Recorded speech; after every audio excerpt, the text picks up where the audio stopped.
एक ऐसा देश जहाँ 2000 साल पुराना स्टेडियम आज भी देखने को मिलता है, जहाँ पानी पर बसा शहर और वहाँ की पिज्जा पूरी दुनिया में फेमस है। स्वागत है आपका इटली में। लियोनार्डो दो विंची और माइकल लैंग्रो जैसे महान कलाकार भी यही के थे। दुनिया की सबसे मशहूर पेंटिंग मोनालिसा भी इटली के कलाकार ने बनाई थी।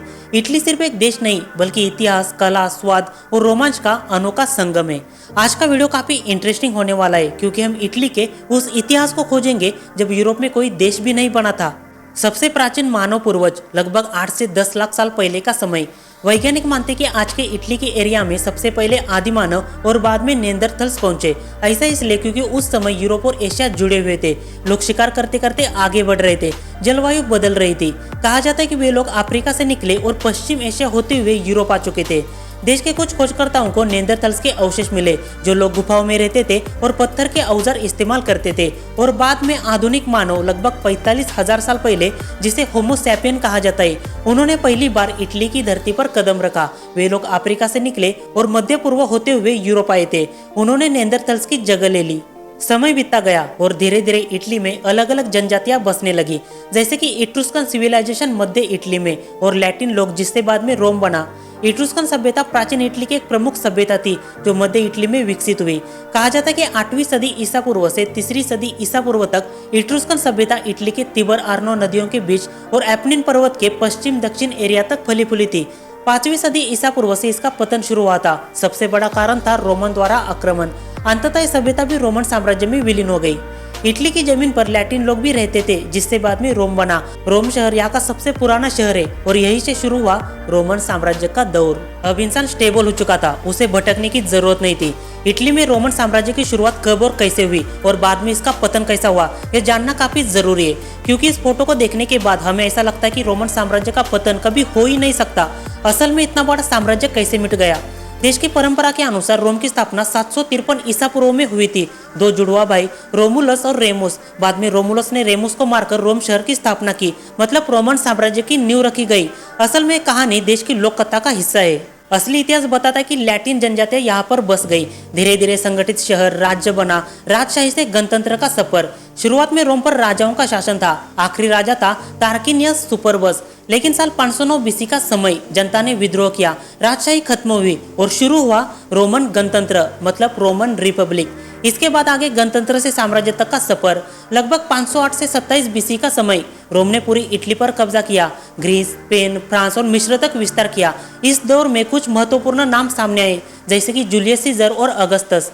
जूलियस सीजर ने सत्ता को एकजुट किया, लेकिन कुछ समय बाद उनकी हत्या कर दी गई। कहा जाता है कि जूलियस सीजर की हत्या रोमन गणराज्यों को तानाशाही से बचाने के लिए की गई थी, क्योंकि सीजर ने गृहयुद्ध जीतकर सत्ता का कंट्रोल लिया था और खुद को आजीवन तानाशाह घोषित किया था। लेकिन हत्या के बाद रोम में गृहयुद्ध छिड़ गया, जिसके कारण गणराज्य का अंत हुआ। अगस्तस के नेतृत्व में नई साम्राज्य की नींव रखी गई। एक समय ऐसा आया जब रोमन साम्राज्य अपने चरम सीमा पर था, जैसे कि आप इस फोटो को देख सकते हो। इस फोटो को देखकर लगता है कि साम्राज्य कभी खत्म ही नहीं होगा, क्योंकि इसका विस्तार यूरोप, अफ्रीका और एशिया तक फैला था। इनके पास मजबूत सेना थी, पक्की सड़कें, कानून व्यवस्था और वास्तुकला भी थी। रोमन साम्राज्य का सबसे बड़ा पीक पॉइंट, जिसे पैक्स रोमाना कहा जाता है, लगभग 200 साल की शांति, मतलब 27 ईसा पूर्व से 180 ईस्वी का समय, क्योंकि इस दौरान कोई भी बड़ा युद्ध नहीं हुआ था। साम्राज्य को एक आंतरिक शांति मिली थी। इस अवधि की शुरुआत सम्राट अगस्त के शासन से शुरू हुई, जब रोमन गणराज्य साम्राज्य में बदल गया।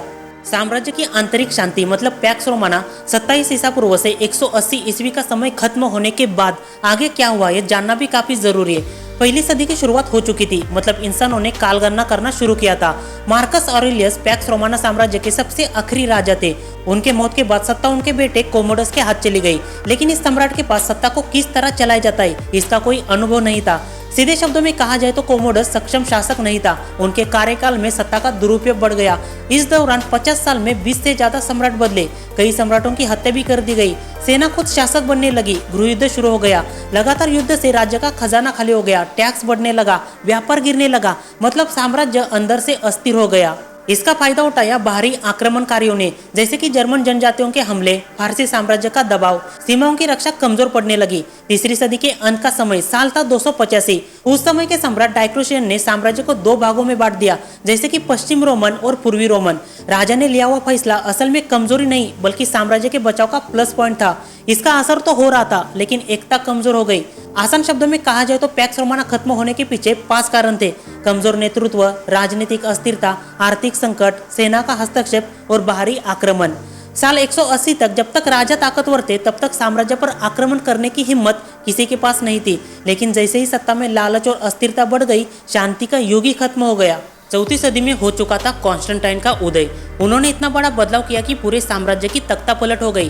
राजा ने राजधानी शहर को हटाकर नई राजधानी बनाई जिसका नाम था कॉन्स्टेंटिनोपल, मतलब आज का इस्तांबुल शहर। राजधानी बदलने के पीछे 2 कारण थे। पहला कारण, साम्राज्य का पूर्वी क्षेत्र आर्थिक रूप से मजबूत बन चुका था और दूसरा कारण, एशिया और यूरोप के बीच व्यापार भी मजबूत हो रहा था। लेकिन एक सवाल जिसका जवाब हमने अभी तक नहीं दिया, रोमन साम्राज्य के लोग कौन से धर्म का पालन करते थे? कहा जाता है कि उस समय के लोगों का धर्म सिर्फ एक नहीं था बल्कि समय के साथ बदलता रहा। शुरुआती लोग पॉलीथिज्म थे। पॉलीथिज्म कोई धर्म नहीं बल्कि एक से ज्यादा देवताओं की पूजा करने वाले लोग, क्योंकि रोमन लोग कई सारे देवताओं को मानते थे। उनका मानना था कि हर काम के लिए अलग अलग देवता होते, जैसे कि जुपिटर देवताओं का राजा, मार्स युद्ध का देवता, वीनस प्रेम और सुंदरता। जैसे जैसे साम्राज्य फैलता रहा वैसे दूसरे धर्म भी आ गए, जैसे कि मिस्र के देवता, स्थानीय जनजातियों के देवी देवता। सीधे शब्दों में कहा जाए तो रोमन आमतौर पर सहिष्णु थे, मतलब नए देवता जोड़ लेते थे। साल 313 ईस्वी में सम्राट कॉन्स्टेंटाइन ने ईसाई धर्म को मान्यता दी, जिसके कारण पुराने देवी देवताओं की पूजा कम होने लगी, मंदिर बंद हुए, चर्च का प्रभाव बढ़ने लगा और साल 380 ईस्वी में इटली में ईसाई धर्म राजधर्म बन गया। 4वीं सदी में रोम को तलवार से नहीं बल्कि बदलाव ने कमजोर किया। धर्म बदला, राजधानी बदली और आखिरकार साम्राज्य भी 2 हिस्सों में बंट गया, पश्चिम रोमन और पूर्वी रोमन। लगातार गृहयुद्ध, कमजोर सम्राट, आर्थिक संकट और बाहरी आक्रमणकारी जैसे कि जर्मनिक जनजातियों के हमले, यह सिलसिला चलता रहा 14वीं सदी तक और आखिरकार साल 1453 में साम्राज्य की आखिरी सांस भी थम गई। साम्राज्य के अंत के बाद इटली छोटे छोटे राज्यों में बंट गया। जर्मनिक शासक और बाद में अलग अलग राजवंशों का शासन। रोम अब धार्मिक केंद्र बन गया। पहले जैसी सत्ता नहीं थी। कई सदियों तक इटली अलग अलग राज्यों में बटा रहा। फिर 19वीं सदी में आंदोलन शुरू हुआ। सबसे बड़ा आंदोलन था रिसोर्जिमेंटो, इसका मतलब है पुनर्जागरण। यह वही राष्ट्रीय आंदोलन था जिसने इटली को एकजुट किया। 1800 के आसपास देश कई हिस्सों में बटा हुआ था, जैसे कि उत्तर में ऑस्ट्रिया का नियंत्रण, मध्य में पपाल स्टेट्स मतलब पॉप का शासन, दक्षिण में किंगडम ऑफ 2 सिसिलीज और उत्तर पश्चिम में किंगडम ऑफ सार्डिनिया। गुप्त क्रांतिकारी संगठन साल 1831 में गुसेप माज़िनी नाम के राजा ने यंग इटली नामक संगठन बनाया। उनका मेन उद्देश्य था इटली को एकजुट करना और विदेशी शासन खासकर ऑस्ट्रिया को हटाना। फिर 1848 में कुछ क्रांतियां हुई। इटली के लोगों ने ऑस्ट्रिया के खिलाफ विद्रोह किया। कई जगह अस्थायी सरकार बनी, लेकिन अधिकतर विद्रोह असफल रहे। फिर भी राष्ट्रवाद की आग और तेज होती गई। 1860 में गैरिबाल्डी का अभियान शुरू हुआ। गुसेप गैरिबाल्डी नाम के राजा ने दक्षिण इटली पर कब्जा किया और वहां के बिखरे हुए राज्यों को जीतकर उत्तरी शासक को सौंप दिया। मतलब एकीकरण की दिशा में एक निर्णायक कदम था।